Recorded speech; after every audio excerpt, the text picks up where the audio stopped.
Hello, everyone. Welcome to Realm of Darkness. So, we are going to have a little bit of a different show tonight.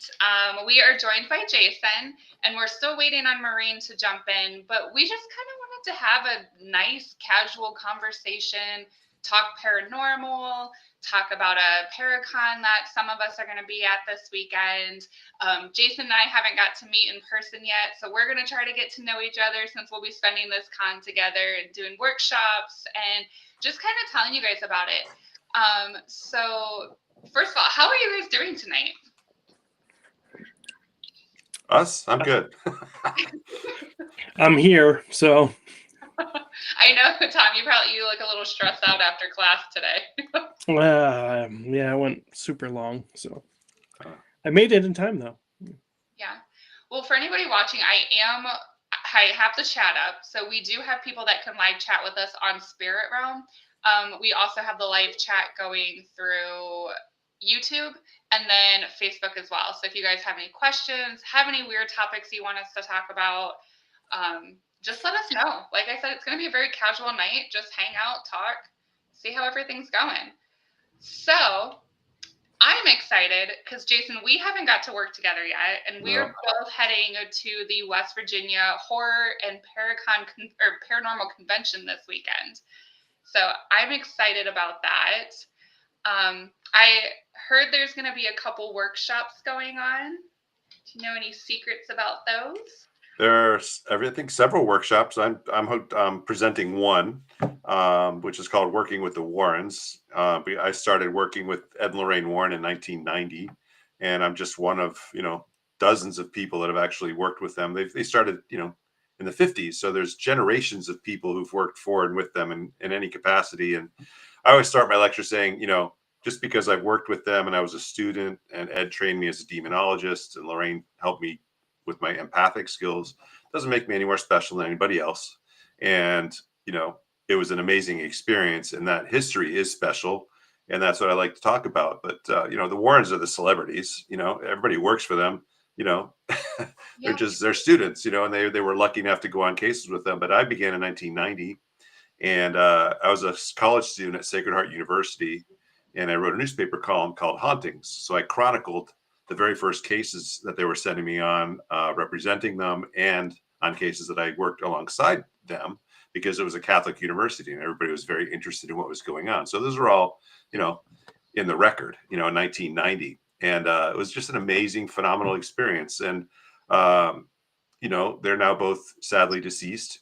And there are many people who are now coming forward to share their stories and their experiences with them and so forth. And that's great, because they've gotten a lot of bad press, recently and so forth, but all of my experiences have been positive.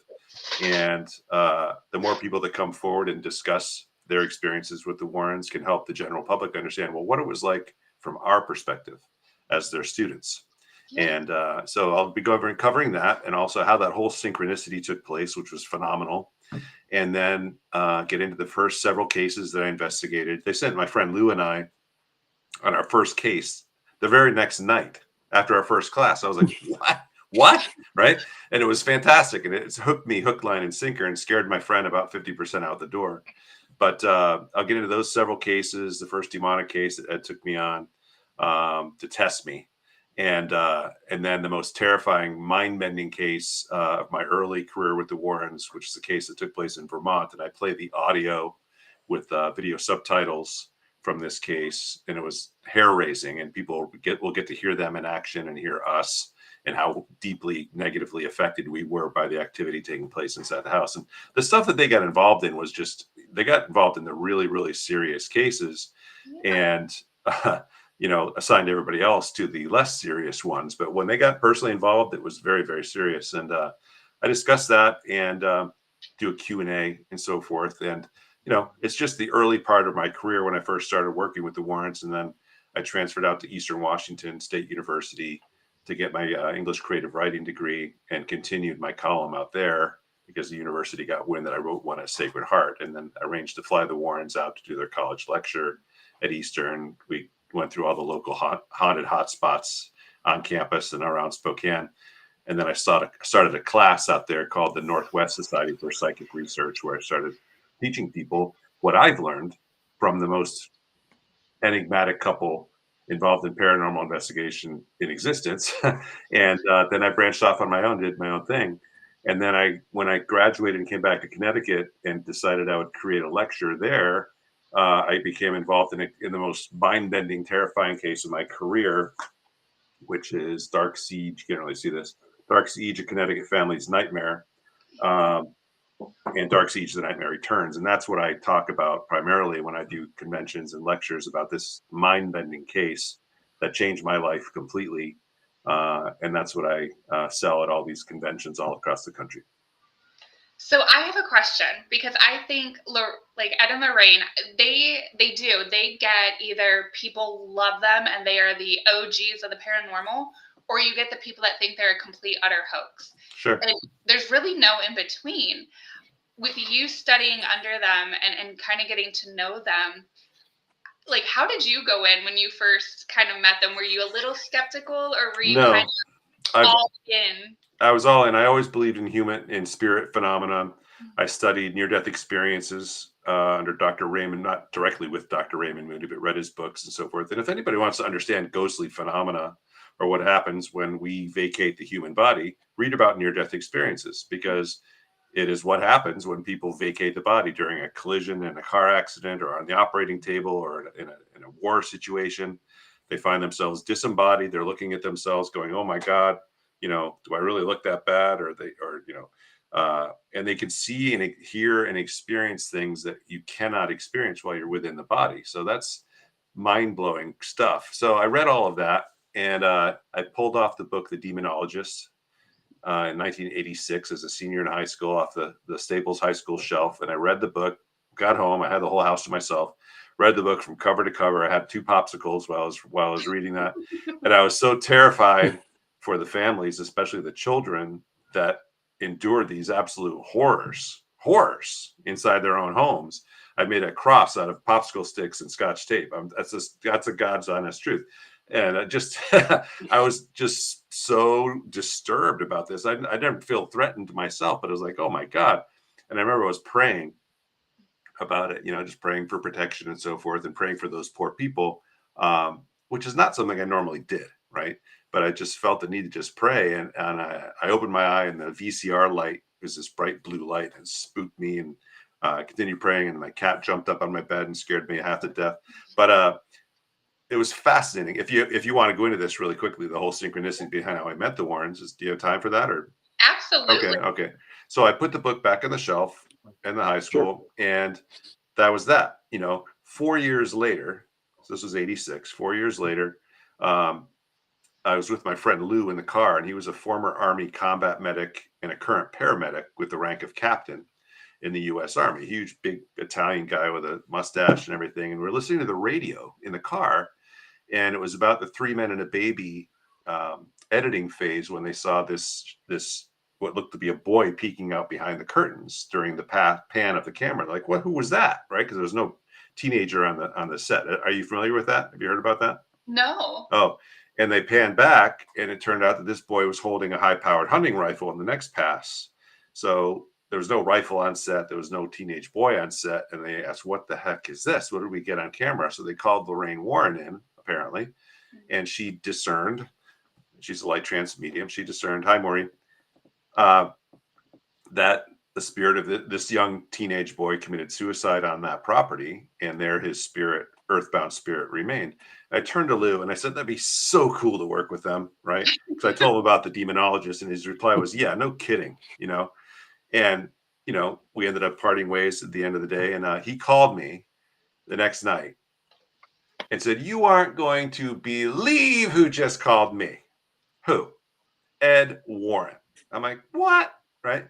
Ed was having heart issues at the time. He called the chief of EMS in Norwalk, which was the hub for the EMS system, wanting a medic referral for their team because he was having heart issues, and they were getting into very serious cases, and he wanted somebody there to identify any kind of potential problems that he could face. And he recommended Lou, and he invited Lou. He called Lou. He gave him Lou's phone number. He called Lou, introduced himself, and invited him to their Monday night class in their house. And I said, you have to get me in there. It's time. right? It wasn't timed 4 years prior, but I attribute that. I tell this to everybody in every one of my lectures, to the universal law of intention. That'd be so cool to work with them. Yeah, no kidding. The universal law of conscious manifestation, where higher powers orchestrate this synchronicity, not a coincidence. But that was that was the first mind-blowing synchronicity. Well, the second, really, of my life. And so he got to go to the class that Monday night, because he was the one that was invited. And he told, after he met the Warrens, he told Lorraine all about the synchronicity, and she narrowed her eyes and said, okay, invite Jason next Monday. Right. So I got to go the next Monday, and we walked up to the house, and somebody opens the door. His name was Drew Thompson. He's a very, very talented psychic, nearly as talented as Lorraine, and a good friend of mine to this day. And he was one of the original core Warren investigators. At the time, there were about a dozen or 15 people. And in the distance is Lorraine Warren. And, she has her telltale bun, and she's just like glides up. It's like, hi, Jason, I'm Lorraine Warren, honey. Right. Did you just melt? I said, how strong is your faith, honey? She said to me, as she's like looking right at me, right through me. And I said instantly, I have immense faith. I believe that I and the Father are one. Right. As are we all. Mm-hmm. And she nodded, and she said, why do you want to get involved in work of this nature? Of this nature being spirit phenomena, ghost hunting, and things like that. And I said, well, I read your book, The Demonologist. I was terrified for the families involved, especially the children, and I want to help. And she asked, so it's a calling then? And I said, I believe it is. She said, welcome aboard. Went in. We all sat down in these chairs, and this is old school. This is 1990, right? So there's this big movie screen, right? And a projector, and a slide machine and things. And in walks Ed in his flannel shirt, comes up and starts talking, introducing to everybody, or introducing himself. And, everybody there knew him, of course. I was the newest person. And starts going over cases. So what the process is that they would assign people to cases that they became aware of, that they trusted, obviously, to represent them. And they would go out and obtain any kind of evidence. And this is all old. This is 1990, right? So, digital tape recorders and regular cameras, and a couple of people had high-speed infrared film. And then they would go over the evidence that they gathered, and Lorraine and Ed would explain what this means and what was going on, why the ghost was there, mostly all human spirits, because the negative stuff was really, really rare, but very serious when it did happen.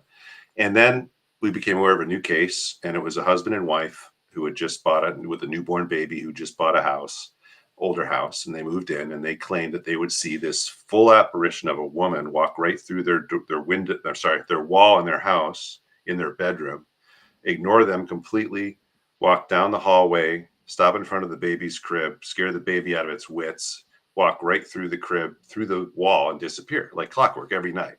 So I said, all right. And they assigned Lou and I. This is my first class, mind you.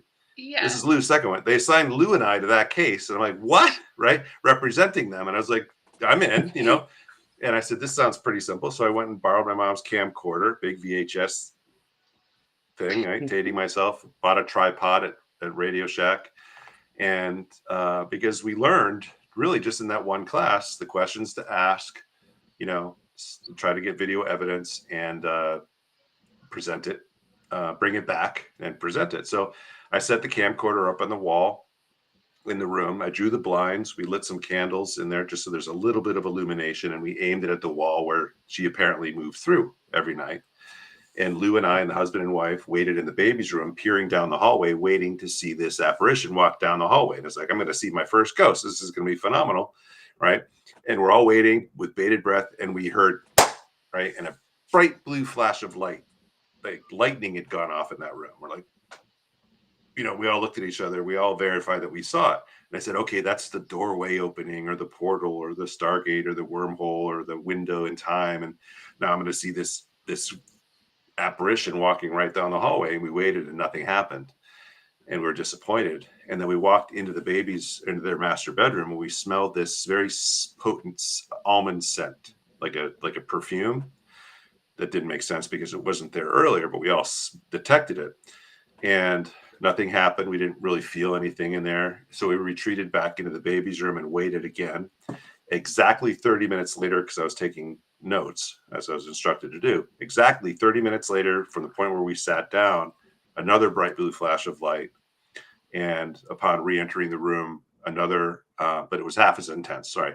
And upon re-entering the room, the smell was half as intense. And again, no apparition. So we were all gravely disappointed.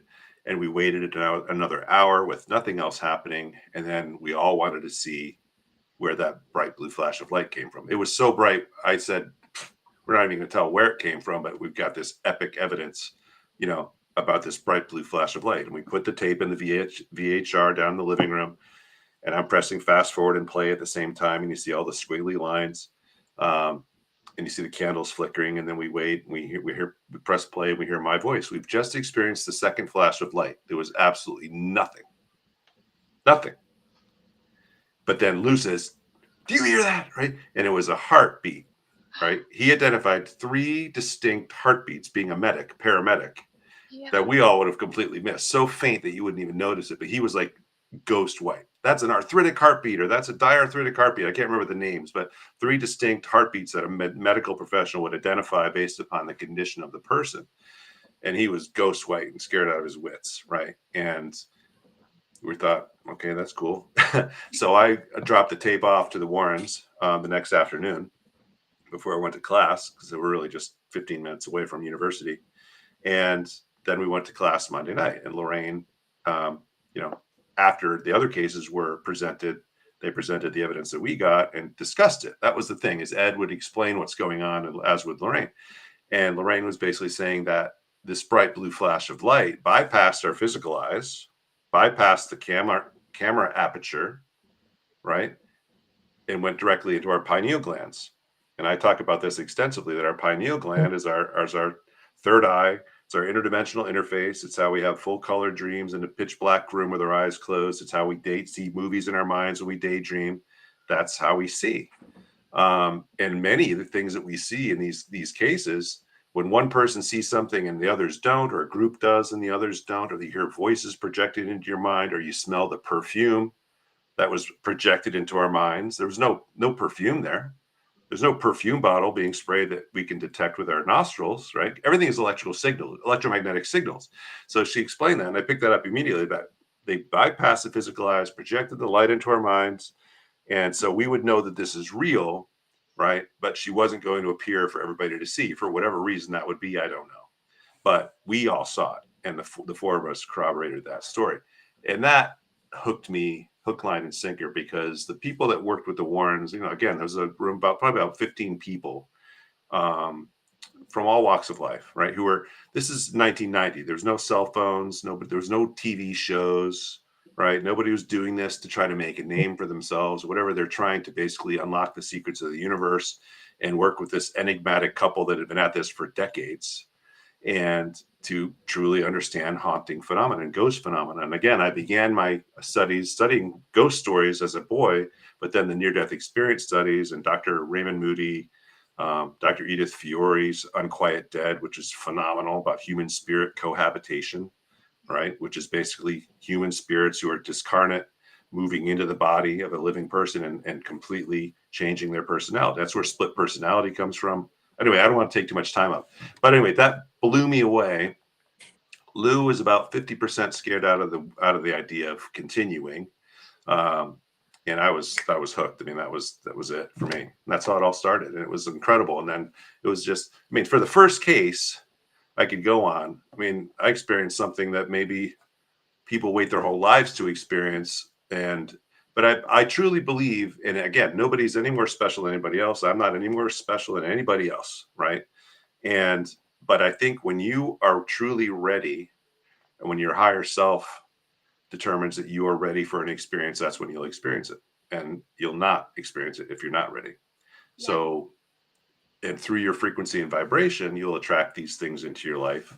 And if you're full of fear, then I don't think you're going to experience much. But if you're open and you're genuinely interested in helping and so forth, I don't know. Everybody has their own story and their own mission. And I'm just one person who worked with the Warrens. And I'm not, again, nobody's any more special than anybody else, because we all have our own story to tell and our own adventures, and they're all important. I love how you said that. Just because I think you're right. I think everybody, they kind of come into it in their own, and that's why some people, they can see, hear, and experience things as children or teenagers, or it takes them until adulthood to experience it. Because I think for me, I've always believed, and I would love your guys' opinion on it, but I've always believed that it's like the first initial kind of thing that starts the experiences, I always feel is something traumatic, either emotionally, mentally, like a near-death experience, or there's something that just triggers that person, maybe mentally or subconsciously.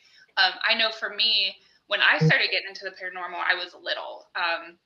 It was completely by accident, but I just recently started coming out about it. I didn't tell anybody because, there are some amazing mediums in this world, but there are some that they hear you say something and then and they lead into it. So I was always very secretive about it, until it hit a book, and then I got to talk about it now. But so when I was little, my mom was diagnosed with stage 4 stomach cancer. Wow. I was 6 years old, and she suffered for about 14 months, and then she died when I was 7, and she was only 30. 31. So she was very, Wow. very young. I'm sorry. So as a child, seeing her go through the surgeries and the chemo and the treatment and the hospice, and then eventually passing, the night that she died, I remember my dad taking me home and put me to bed, and he was sleeping on the couch, and I walked out and my mom was there. And she was talking to me, and she looked like she did before she was sick. She had this beautiful dark hair, and she kept saying, "Oh, honey, it's going to be okay. Tell daddy I'm here. Tell daddy everything's going to be all right." And it was from that moment that I just I know it's silly to think of 7, but from that moment on, I believed in spirits. I believed in the afterlife. I believed, and dreams started happening. Things started happening. Seeing things started happening, and I feel like that was my moment because it was traumatic, and I feel like my brain or my body used it as like a coping mechanism. So it's all I really know. And I've come across other people who have said that, they experienced something traumatic, whether it was a abusive relationship, a near-death experience, a death of someone very close to them, that kind of like ignited that it's almost like jump starting your spiritual experience. Because you're there, like Lorraine always explained it, that you're the more you're involved in cases of this nature, she would say from the very beginning, the more your sensitivities will increase, right? It's like the modern equivalent would be like your phone trying to get a signal. Yeah. Right? You have 1 bar or you have 5 bars, depending on where you are and so forth. And the more you're attuning yourself or adjusting to these other bands of frequencies, because everything's frequency and vibration, then you'll become more sensitive to that, and your abilities will manifest in ways that you don't expect, and it's fascinating. So yeah, I'm very sorry to hear about your mother, but what a wonderful experience to have, to be able to see her, her pure form, which is the perfect version of herself. Yes. You can have an uncle that's, morbidly obese and undergoing liver failure, and he's having all kinds of disastrous health effects. But then when he appears to you in the perfect 20-year-old version of his perfect self, that's that's how you identify who that is. It almost is, it's justification that there's something else out there. So my entire life, I've never doubted it. And when people are like, "Oh, you believe in ghosts," and I'm like, how can you not? To think that when we die, it's lights out, that's it. I think I don't want to say silly, because that's almost kind of, knocking what they believe, but I think it's naive. And I think somebody does have a question on here for you. Okay. So they said, "I prayed for a supernatural experience, and 2 nights later, I was woken up by a man's voice calling my name. Do you think that could have been Jesus?" I don't, that's what people want to believe, but it could be anything from a relative, an ancestor, a spirit that's lurking around. Maureen's back. I'm back. Hello. If it appears as that, that energy, but the energy associated with an appearance of that magnitude, I think, would be something so profound you would absolutely know it would be. From my Right. experience, and again, this is all just my experience, and it's from my experience. So um, you have to be definitely very careful with what you wish for, and set your parameters. You know, I wish and intend to have a positive spiritual encounter with somebody who's in alignment with my highest good. And anybody not in alignment with my highest good, I do not wish to interface with them, and they're commanded to leave my presence, right? That type of stuff. Yeah. We're very powerful creators in that regard. And I think that your intention is everything, whether it's a crime or it's a wish, from my experiences. What do you think, Maureen? I agree. I think you can manifest almost anything on your own. And I think it's definitely something you have to be careful of. Yeah, and I agree. I also think out there too, when we're putting those things out into the universe and we're trying to manifest that kind of thing, like you said, we're very powerful beings. But I also think that, there are spirits and there are different entities that listen, and some of them might take advantage of you in that type of situation where you're praying or you're really wanting this experience, and they're going to present themselves in any way that is going to make you comfortable. And it could be good, bad, or in between. I mean, I've seen some, there's a-holes in life, which then they're a-holes in spirit, and they will, if you're asking for your grandma to come through, they're going to come through pretending to be somebody that they might not be. Right. So I always think people should be very careful with that. And like you said, the intent is there, but always, always protect yourself when you're trying to talk. Yeah. And, Lorraine, remember her first question to me was, how strong is your faith, honey? Because they know that one person who's not in alignment, right, and connected to this higher power can put everybody else at risk. Because especially when they got involved in really dark stuff, they would not let anybody come unless they were absolutely sure that they were able to handle it and that they would be an asset versus a detriment. But also, no drugs, no alcohol. Be of sound mind, right? Emotionally, mentally, physically, spiritually, especially. So if you look at it like I love talking about this stuff, because the entire purpose in writing Dark Siege, the family's purpose in coming forward with this case, is to warn people not to open doorways through invocation and invitation, specifically through Ouija boards, which is how this case took place. But your defenses, if you look at Star Trek, right? And you have your shields are up, right? You have emotional, mental.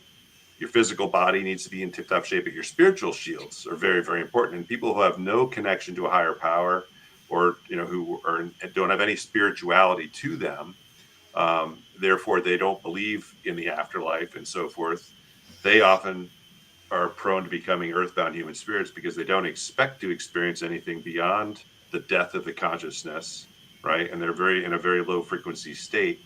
But raising your vibration through your intention, I and the Father are one. That's what I said. And it's not anything meaning that I'm any more special than anybody else, but we're all connected to the creator of all that is, because we have that spark within us, and we never lose that. We think we can, but we don't, right? We could attempt to shut it off and now, but that's a very, very potent, powerful protection. But no drugs, no alcohol, no pharmaceutical drugs of any kinds and things like that, because especially on the really serious stuff, because as I learned through Dr. Edith Fiore's work, The Unquiet Dead, is that a single administration of anesthesia, alcohol, or drugs can lower your frequency and vibration enough to create breaches in your auric field. And that can cause these earthbound human spirits that are discarnates to actually move into your body, right? And your personalities will change. They'll come and go. She's convinced, this doctor, with over 30,000 subjects in her career. If you want to read a phenomenal book about human spirits, read The Unquiet Dead by Dr. Edith Fiore.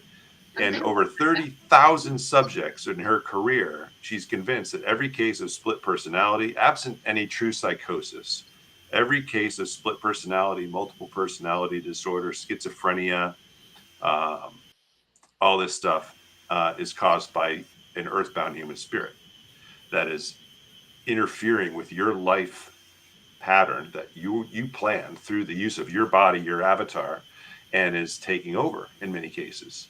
And oftentimes with a single hypnotic regression session, the patient becomes the possessing spirit at that point, because they're the lost soul needing help, and she'll convince them, look, you're interfering with the life of this person, that you've invaded their body. Well, I didn't mean to do any harm. Most cases they're very shocked, and most people are good natured people. Call out to your loved ones. Let's call out to your grandparents, call out to the angels. They'll come and get you, hold their hand, and it's very real for them. And they go, and all of a sudden, oh my God, I'm free.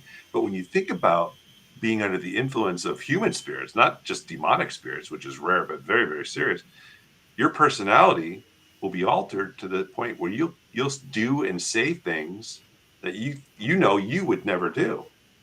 But it isn't you that's doing and saying those things. What if it's a crime? Or what if you've done something that, this other spirit wanted you to do? Like drink yourself into oblivion and then get in the car and go run somebody over. I would never do that, and then their life is ruined because they're thrown in jail for the rest of their life and have incredible, horrible things happen to them when it's actually a possessing spirit. So these things are very important. So when people go into these haunted locations, I've never really got involved in empty,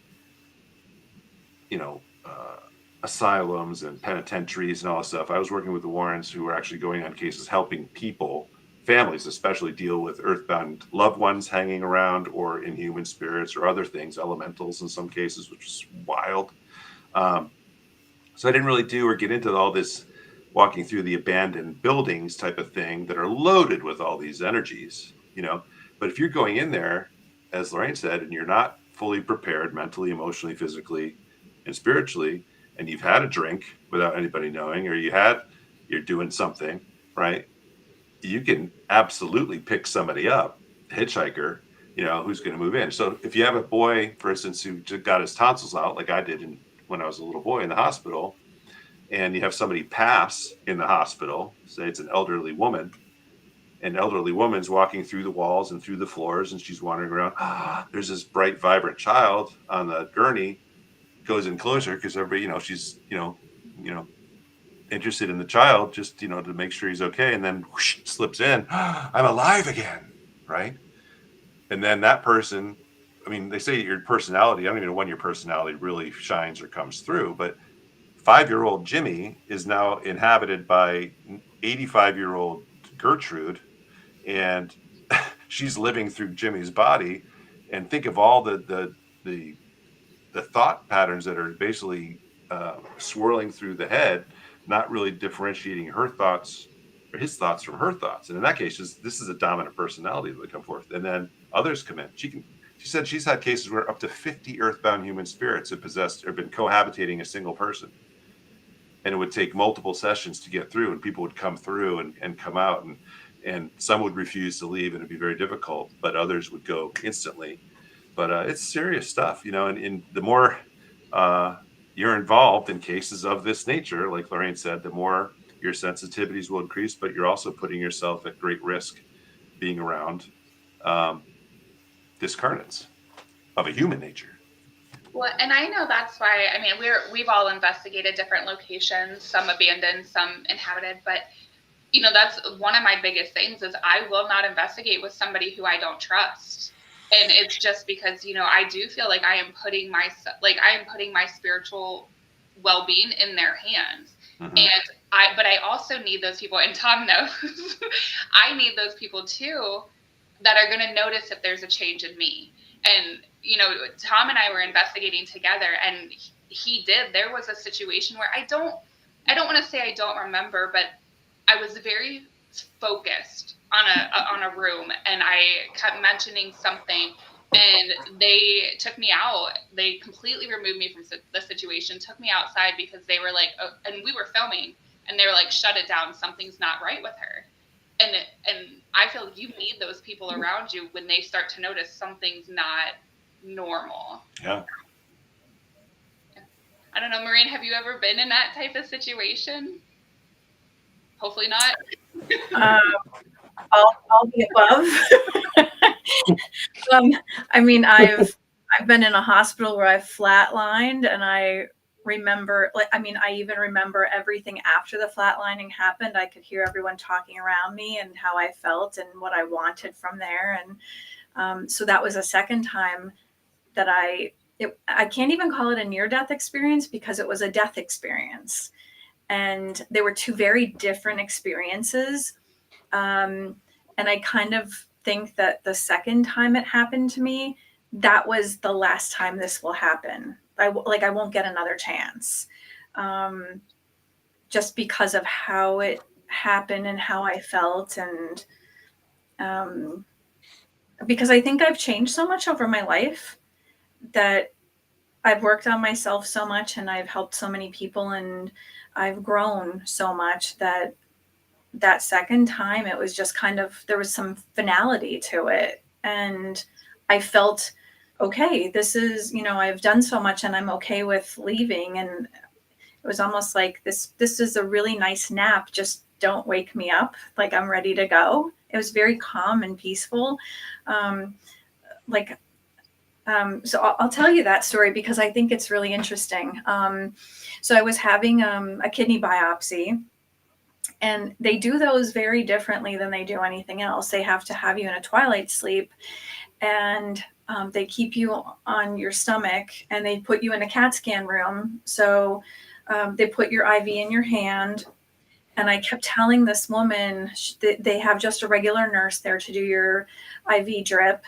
And I said, I have this rare condition and you should really know about it. And when I told them what it was, they all kind of looked at each other with this weird look. And right then I knew something was going to happen. And I'm watching the screen, and I'm watching my numbers start to drop just because of the way I was, lying face down. And she said, we're going to start your anesthesia. And I said, just remember, this isn't going to go well because anesthesia does something really strange to people who have my condition. And she said, you're going to be fine. Everything's going to be fine. And I had a dream 2 nights before that something was going to happen. Like, I'm a psychic medium, so I know when things are going to go strangely. And she started the drip, and everything started to go slow, and everything started to slow down, and everyone started to talk very slowly, and it was getting quieter. And I'm watching my numbers drop. You're going to be fine. Deep yeah, so I hear the beep, and I felt my eyes close. And I'm very excited about medical things. And I've worked as a Social Security disability case manager in a law firm. I ran the entire department. I had 220 cases. I was constantly researching. So I literally watched the screen the whole time this was happening. And when my eyes closed, it just started to get I was floating, and it was weird. And I remember thinking to myself, which is weird because I'm dead at this point, I'm still thinking to myself, this feels amazing. This feels kind of like when you go to take a nap in the summertime and the sun isn't directly on you, but your windows are open and their shears are kind of whirling around, and it gets really cool and comfy, and there's no one to bother you. And I remember thinking, this is just like being at my Aunt Peg's house, like when my Nana used to watch us and my mother was not there, and we kind of did whatever we wanted to do, and they literally let us do whatever we wanted to do. And then it kind of got dark, and I remember feeling this really soft fur, and that took me back to when I was a little kid. And when I would go to church on Christmas, my Nana would wear this black sable coat, and they would lay the coat down, and I would lay on that, and I would pet the coat, and she would pet me. And I was like, this is the most amazing feeling ever, and I don't want to leave this spot. And then all of a sudden I felt on the IV line, which if you've ever had an IV in your hand, it is not the best feeling in the world. No. And I hear this grating northeastern Pennsylvania voice with the twang. Honey, I love your nails. Like, I just wanted her to go. I was going to slap her if I came back. And then all of a sudden, I could hear this beep, beep. It was slow and low, and everyone's running around screaming at each other. And it's back to here. And I'm thinking, don't pull me in because I want to go back to the black coat and the dark. And it was cool. And I liked being there. I had enough of this. I'm in enough pain. I don't want to be here anymore because I had just gone through the worst year of my life with terrible diagnoses, blacking out every 5 minutes, being very sick, having mold poisoning, heavy metal poisoning, all my organs shutting down, not wanting to be here, losing weight very quickly, being extremely sick. This is Ashley, the traumatic experience where I went from having abilities from being a small child to smelling everything loud, hearing everything loud, everything moving quickly, people walking through my house from the 1800s until now, and no one died here. This was a new house since the early 70s. No one lived here, nothing. I saw my mother the week before she died, sat on my bed like a hologram. I saw her 3 months after she died, giving me a warning that if I don't learn to block it out, I'm not going to be here much longer. Didn't know what that meant. She wasn't going to tell me. It was like, no idea what's going on. Everything in my world was flipped upside down. Had no idea. And there I was dying in the emergency, or not in the emergency room, in the CAT scan room of a hospital with a woman who sounded like every female that lives in my area. I was trying to put your plugs in. And I'm thinking to myself, just send me back. I didn't want to be here anymore. I have children, grandchildren, animals. That didn't matter to me at that moment. It just felt so calm and comforting. And the time before that, I was 15, and I had a great grandmother, a grandfather, and an uncle who were waiting for me in the tunnel that you hear about, with dark hands reaching out, trying to snatch me. And they are having the funniest conversation I've ever heard in my life, talking about, no, she should come with us. No, Ed, it's not her time yet, but we haven't met her yet. Come on, she should come with us. I was ready to come, but they didn't want me. But this one wanted me, but that one didn't want me yet. It wasn't her time. And I woke up bolt straight up, sick as a dog, took off out of my house, running down the street in the pouring rain. And I had the highest temperature of my life at that point. I've been sick my whole life, and I didn't realize that I have this rare condition since I'm a child. No one knew. They just said I was a hypochondriac. No one tried to figure it out. But the mold is what exacerbated all of this. And when I got this sick in my office, which is what made me this sick, from that moment, blacking out every 5 minutes and having to deal with all this, I'm opening my pantry. There's swing band music blaring out of it. Close the door. The next day, then it's marching band music. Then I'm smelling something and I'm thinking it's bacon. It's a tire fire, which was like, I don't know, an hour away from me. My senses were off. Everything was messed up. It's just, this is what happens to some of us. Wow. And then we learn doing it. That is incredible and crazy. And I'm so sorry that you've had to go through that. But your story and other people's stories like that, it makes me question, the people that believe that they're having a psychotic break. Like, what are they experiencing? Is it truly a mental illness, which those are very severe, but are they going through something similar like you went through? Or, like Jason, like you mentioned earlier, where somebody is, we'll say, possessed, and they're doing things that they wouldn't normally do. I mean, how many crime cases do you hear someone go, I don't know, I blacked out, Right. and they killed somebody, Right. or they're like, I don't know what happened, and now their whole family is dead, or I love true crime, and I was just talking to Tom about this earlier. I love to pick brains of people who have experienced these things and done crimes, because I want to try to understand what their mindset was at that time. But people think that when they claim it wasn't me, I don't know, that they're just saying it to try to get out of trouble. But it's possible. Yeah, definitely is. It is. Yeah.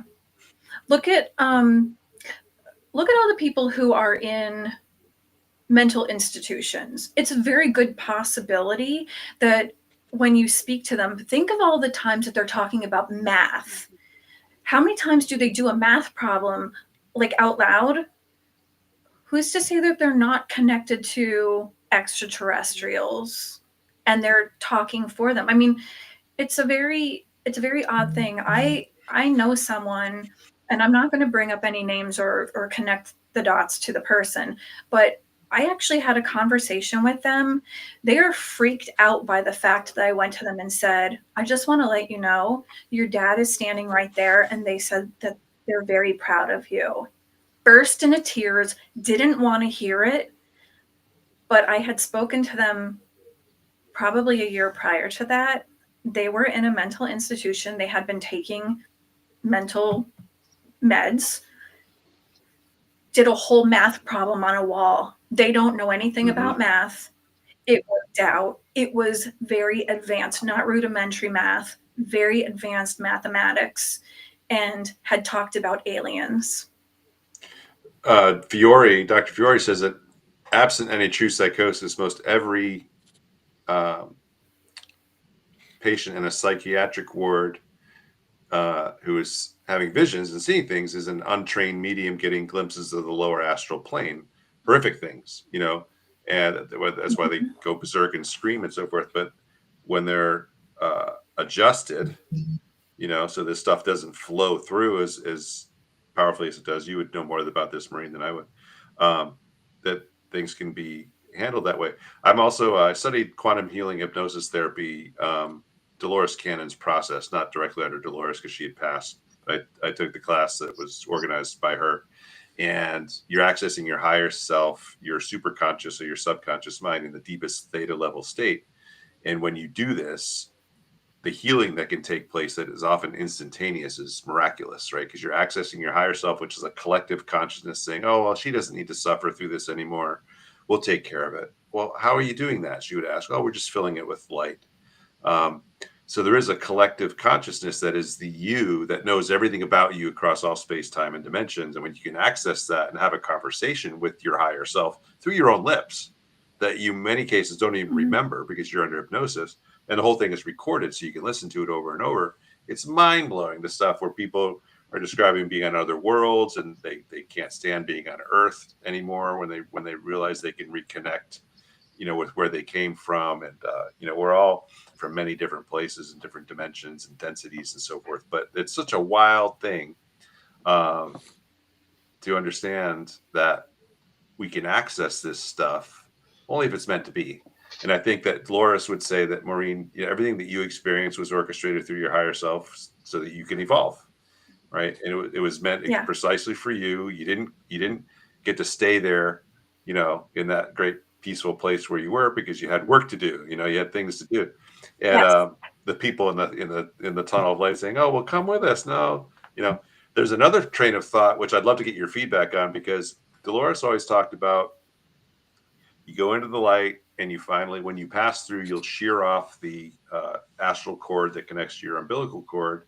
And then you can't come back anymore. You're completely separated from the physical body or the avatar. It's not even physical as we understand physicality to be, but that's it. Then you go through and you're done. There's an entire train of thought saying that that's the reincarnation trap, right? Built by the archons to try to sucker you in to recycle you into a new body and never let you escape. And that there's a I think he was a CIA agent. So how do you trust that guy? But he said turn around do a 180, right, from the light, and you'll see the universe and say, I choose to go home.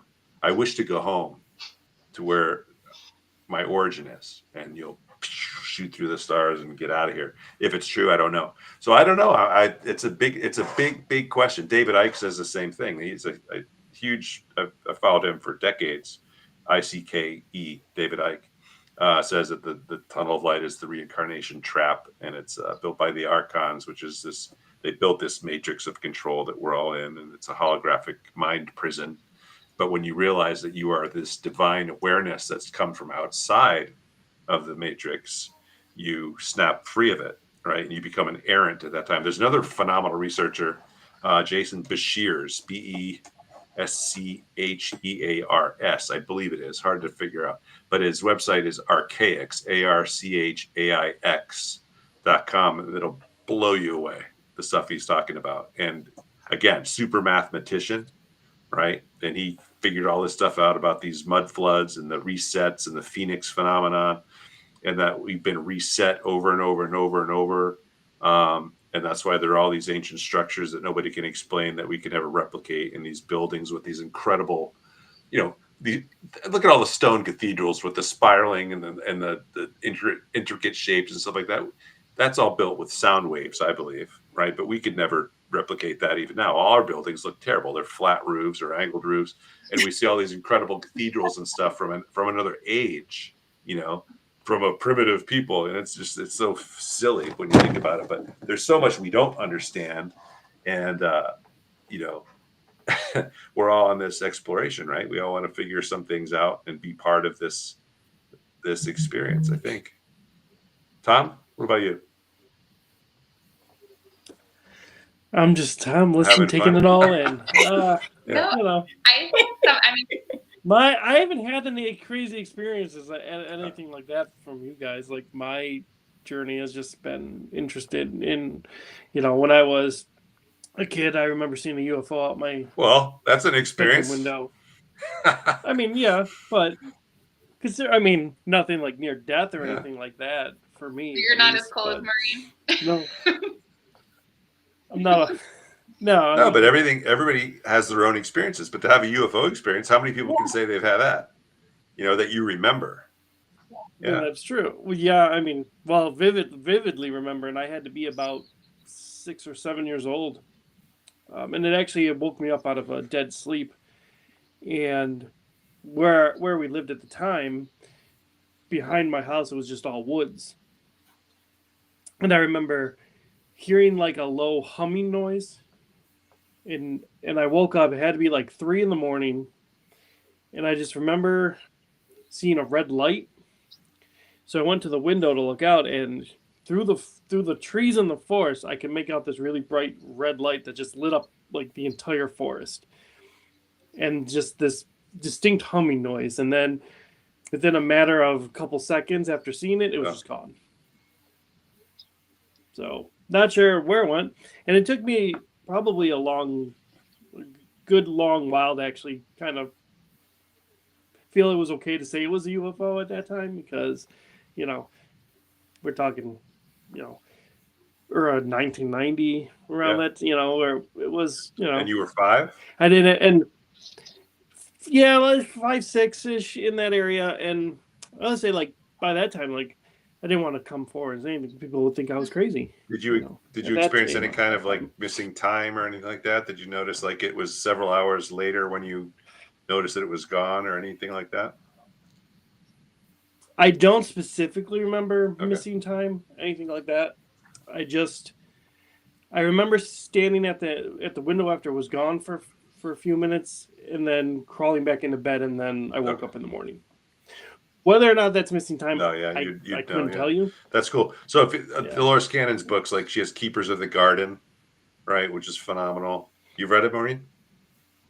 You've heard of it? I know about it. All these people, they're saying that all these benevolent ETs have been monitoring humanity and guiding us and activating us and taking us up and working on us and so forth. And like we're like a terrarium to them in some cases, where they're just trying to tweak everybody and so forth. But it's all been like benevolent stuff, and it's fascinating stuff. If you want to read some mind-blowing stuff, I mean, everybody's interested in mind blowing stuff, right? So it's I have them in my house all the yeah, time. what aliens? I have extraterrestrials in my house all the time. Can you My husband has seen them, and I have seen them, and I actually have do you pictures. see like the typical Pleiadians or Greys or Syrians or The first thing that came into the house, my husband saw, and it was just like a gray shadow that darted up the stairs, and it opened the front door, ran up the stairs past him, and he had to go and close the door and relock it again. The second thing that was in the house was like a gray, a very large, tall gray. And I thought that was the only thing that was in the kitchen. Like, I thought, I'm going to turn the kitchen camera on. And when I turned it on my phone, there was this thing like bobbing and weaving like this on the camera. And then all of a sudden the thing starts getting like, and I thought it was like a spider web. And I'm like, I really need to start cleaning better in my house. And then all of a sudden, this thing goes like this and then pops up and turns and looks at me. And I took a picture of it. And I'm yelling to my dog, who's just standing there with this dead stare looking at the back door. And it wasn't near that. And I turned the camera further, and there's this like long caterpillar like thing drinking out of his water bowl. And I was like, holy shit. Like, now there's two things in the house. So that was the same week that it was all over the news that there were UFOs being shot down by the government. And I'm like, no one would ever believe this. And then maybe 2 more nights after that. And this is the weirdest thing to explain to somebody because it doesn't make sense. None of this makes sense. Let's just be honest. So I'm sleeping. I keep my hands between my pillows, and I was like this, sleeping, and in my head I hear padded feet coming up the steps, and it woke me up, which that makes no sense, right? So it wakes me up, and I'm really tired, and the door to our bedroom is diagonal from the way I'm sleeping, and I kind of popped my head up, and I see these two figures that are like 3 feet tall, 2 feet tall. Ashley, you're giving me a weird look, but I see weird stuff all the time. So this does. You were explaining something that I swear, like I see, and I'm like, I was like, is she videotaping me? Because I swear I've experienced something like that before. That's why my face is like, no way.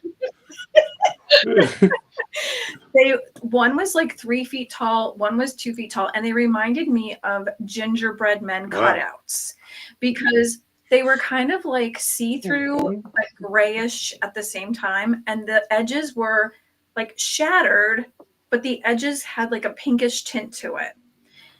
And they stood at the door holding hands, which was like, I can't say that's the most bizarre part, but that was the most bizarre part.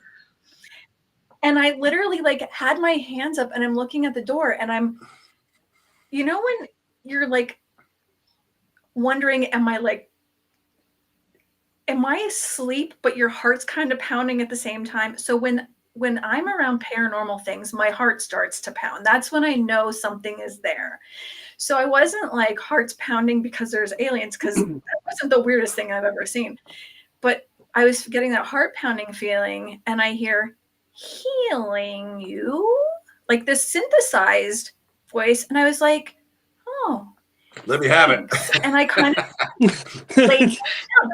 And when I finally told my husband about the second incident, he finally told me about the first incident. I'm like, you're a cop, and you didn't tell me that you were sitting on the couch eating chips and dip at 6 o'clock in the morning, and the door like swung wide open, and it has a regular lock and a hotel lock at the top, like a deadbolt. Those two things happened. There was a huge gust of like freezing cold air in February, and you finally went and you watched this shadow man dart up the stairs, which you said wasn't like a shadow man. It literally was a black figure running up the stairs that didn't look like a person. And then you went, didn't think to check on me, got up, closed the door, relocked it, and sat back down with your chips and dip. You're a great cop and husband, by the way. That's And he funny. was like, I didn't think about it again until now. I go, no, because you're probably thinking about your Frito-Lays, like, But it is possible that the ETs didn't they kind of it's possible that they prevented him from acting on his general instinct to rush up the stairs to protect you, like not like a paralysis type of thing, but it's like, no, you don't need to deal with this right now. Okay. yeah, but I don't think any of them were like malevolent. Possibly the one that No, was in but the if kitchen. it was going to heal And like, you, why if it was going to heal you, and your husband would have interfered with that, that might have been a way to stop. Yeah. Now, otherwise, they would just make him fall asleep, right? Because they do that That all the time one too. didn't look Okay. friendly. Gotcha. So wasn't the one that said healing you? Oh, okay. Sorry. No, the two little ones. But I also had a really weird experience with, and I lose time all the time. But like, there is no time. I'll go to Walmart and I'm there for 4 things. I have 4 things in my cart, and then I'll get a phone call. Where are you? You've been gone for 3 hours. Wow.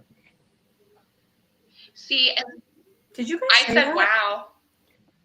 Yeah. Okay. Because I've been having weird stuff happen with my electronics lately. It's a weird thing that's been happening for a couple days. And I mean, I hate to say, unfortunately, we're coming close to end of time, but it is this kind of stuff why I think, like, I just want to tell everybody, first of all, Tom won't, but we're all going to be at West Virginia Penn this weekend. And so very excited. all of us have workshops. You can hear us talk about different things, different experiences. We're going to have tables there. You guys can come ask us questions. We can literally, we're going to, well, these guys will be there Saturday, Sunday. Candy will be there Saturday, Sunday. I unfortunately can't make it till Sunday. But yeah, I mean, if you guys are interested in continuing these conversations or wanting to know more, come out and see us. Once you guys give like I know for our presentation and our workshop, we're going to be talking about how to kind of tap into your inner medium, but for beginners. And we're going to talk about just small little things you can do throughout your day to kind of just like get you in the habit. Because, practice makes perfect. You're not going to wake up tomorrow and be Lorraine Warren. It's you have to practice. You have to really build that relationship with your guides. Sorry, Tom, to break it to you. My dreams are shattered. Thank you for that. As somebody who's coming into their abilities as well, I and Candy, we're going to share kind of what we've done to help our journey along and how we've grown and kind of share that in our workshop. So come see us and we'll have a table there. You can come talk to us. I will say one thing, though, to people. If you have the opportunity to do the paranormal tour for West Virginia Penitentiary, do it. Because I went there a few years back for a private investigation till 3, 4 in the morning, and it's in my top 5 of places I would love to go back to. Yes, there was so much activity. We were going nonstop all night. Well, through the entire, and it's a large prison. Like so much activity that you felt, or that you picked up on any kind of electronics, or what? Okay. Oh, everything. To EVPs, something. So there's a chapel on the grounds inside the prison, and I physically had something. I had a power bank from my one camera I had in my back pocket. Something physically yanked it out of my pocket and threw it on the floor. Wow. Yeah, we heard everything from someone taking like a club and banging against all the cell doors audibly, and it echoed through the entire building when no one was there. So yeah, it was a great experience. So if you get to do the investigation there, I would highly recommend it. Yeah. What like were your others in your top 5? Oh, that's a great question. That is a great question. There is a place called Genesee Falls Inn near Letchworth State Park here in New York. We me and Nate, who is the other member of my crew and Mhm. Ashley's crew, we were in the basement and we audibly heard a little kid giggling at us, Oh, like out loud, and we caught it on the recorder as well. So that place is another great place. I can never say enough good things about Hinsdale, of course, but I mean, I'm there all the time, so I guess that kind of comes with that.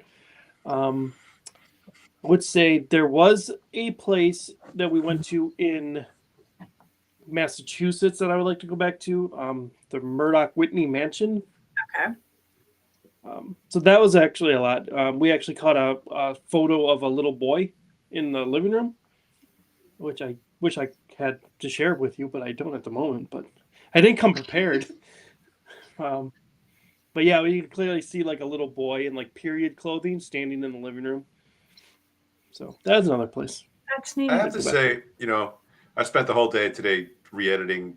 I'm re-editing Dark Siege 1 and Volume 2 and going to combine them. And, it's like bored. I'm just working on my own stuff. But a conversation like this that we just had and stuff, it just gets my energy going. It's like hearing all your amazing stories. And, that's the type of stuff that really fuels me. And, to hear other people's journey, and it's really, really cool. Mhm. And again, Tom, you had this, you said, you never had an experience and you had this UFO experience as a boy.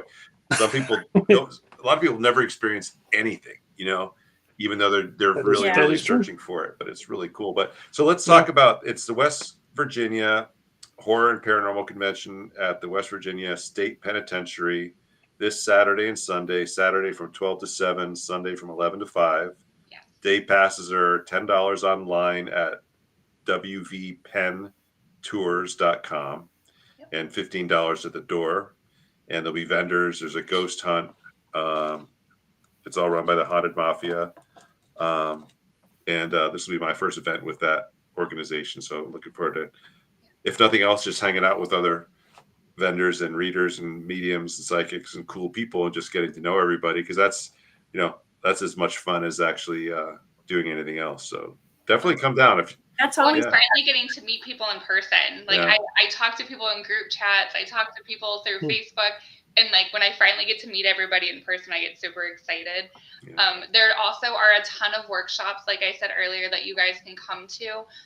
You can either buy tickets online, which you can reach out to us. There is a whole list of amazing people coming. I can't even describe it.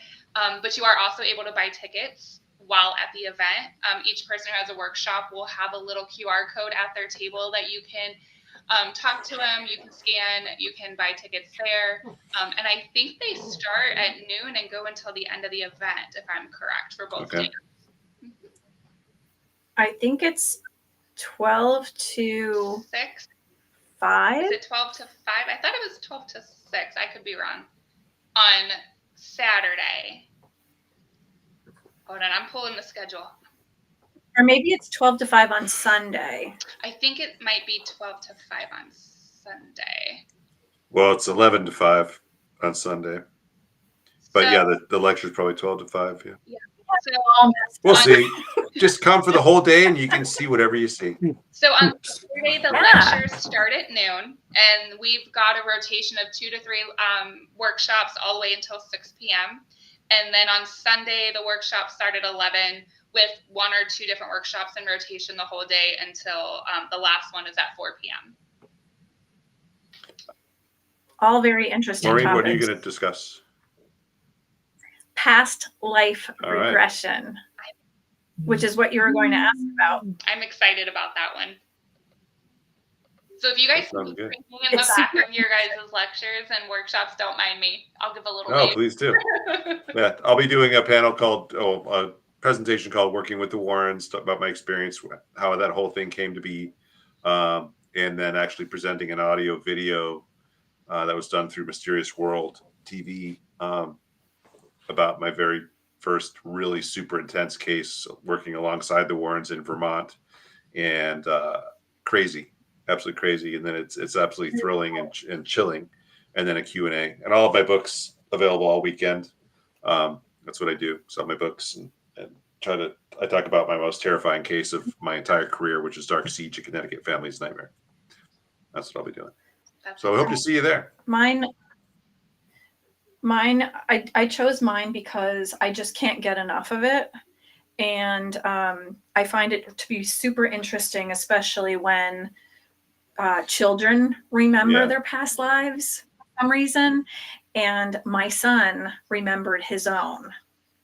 But later in life, for some reason, I was walking down the street one day and I tripped.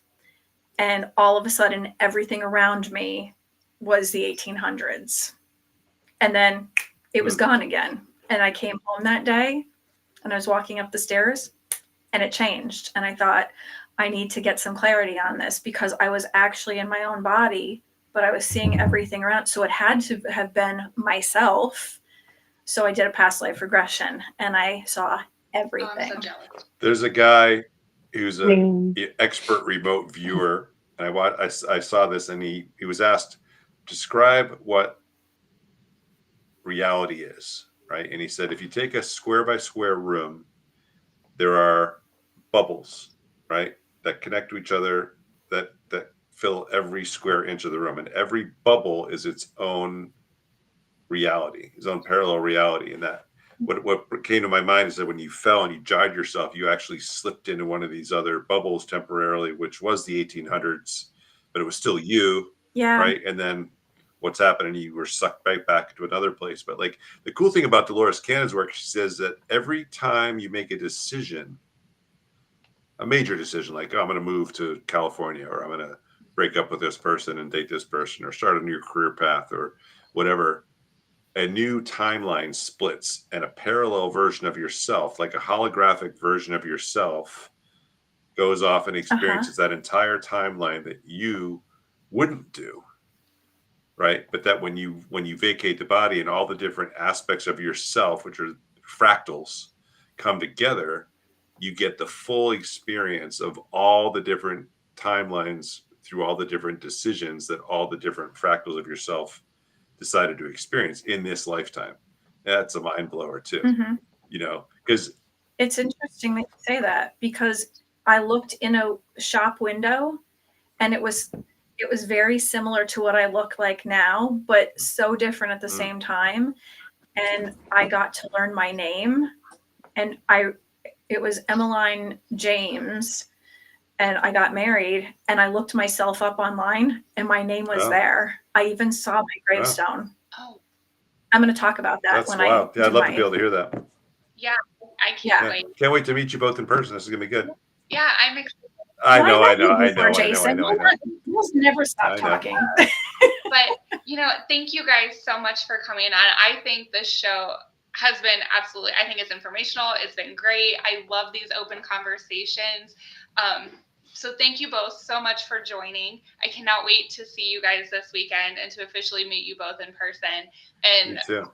I will probably ask a million questions because I'm so intrigued by everything that you guys said tonight. If anybody wants to go to my website, it's www.darksiege.com. Just to let you know, if you want to, they have all kinds of stuff up there. My hauntings articles from when I was a Sacred Heart student working with the Warrens, and all kinds of stuff on there. And it's just going to continue building. But yeah, I know I've met you before, Marie. If you guys want any other information, reach out to Tom and I. We can point you in the right direction. Cool. But with that, thank you guys so much. I See you appreciate soon. it, and we will see you this weekend. All right. Bye. Bye, everyone. Except for me, you Well, won't see me. yeah. Sorry, Tom. We'll FaceTime you. Bye, Tom. You can do that. Good night. Nice Night. to meet you. Have a good night.